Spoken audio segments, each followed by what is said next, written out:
अगर आपको भी अकेलापन खटकता है, अकेलापन खाने को दौड़ता है, तो आपने सिर्फ अकेलापन का नेगेटिव दशा ही जानी है।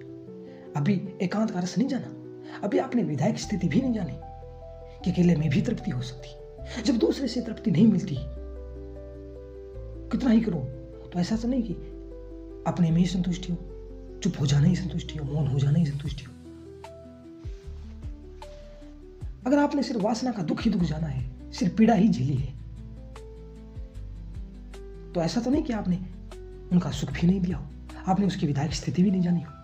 क्योंकि अगर सेक्स से दूसरे का जन्म होता है, तो ऐसा क्यों नहीं कि सेक्स से मेरा भी जन्म हो। जिस वासना से दूसरे का जन्म हो सकता है, एक बच्चे का, तो क्या उस वासना से मेरा जन्म नहीं हो सकता?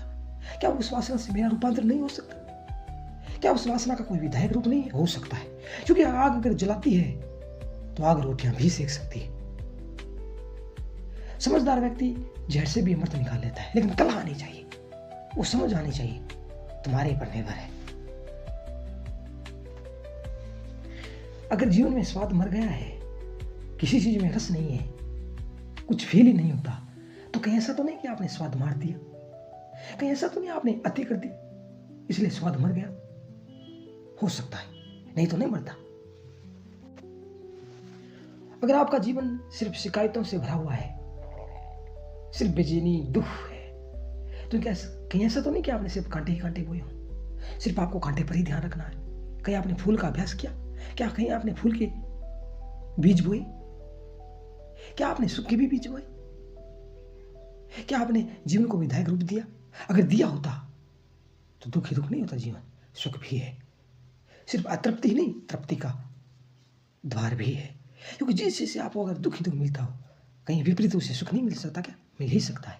तो खुद कला सीखनी पड़ती है, खुद ही वो आयाम देखना पड़ता है, खुद ही वो एक विधायकता चाहिए, एक उमंग चाहिए, एक समझ चाहिए, एक विवेक चाहिए दूसरे आयाम में सोचने की। लेकिन हम एक ही आयाम में सोचते चले जाते। हम सोचते हैं अगर दुख मिलता है तो हम सोचते हैं चलो इससे दुख मिला, दूसरे से नहीं मिलेगा। लेकिन जब एक से मिला, कि दूसरे से क्यों नहीं मिल सकता? मिल ही सकता है, कि दूसरे के लिए भी आपने द्वार तो खोल दी। तो दूसरे से आप तुलना ही मत करें, अपने को ही रूपांतरण करें, अपने को ही बदलें। अगर क्रोध आता तो ये मत सोचिए अगले ने दिलाया। अगर सिर्फ अगले की जिम्मेदारी है तो आप कभी नहीं बदल पाएंगे। आपने भी तो क्रोध किया, आप भी तो उसके हिस्सेदार हैं, इसलिए खुद पर ही ध्यान दें। और याद रखना, जो व्यक्ति खुद पर ध्यान देता है वो बदल भी जाए, लेकिन जिसकी ध्यान दूसरे पर है वो कैसे बदलेगा? कभी नहीं बदलेगा। इसलिए खुद का भी ध्यान, खुद का भी नियम, खुद की भी समझ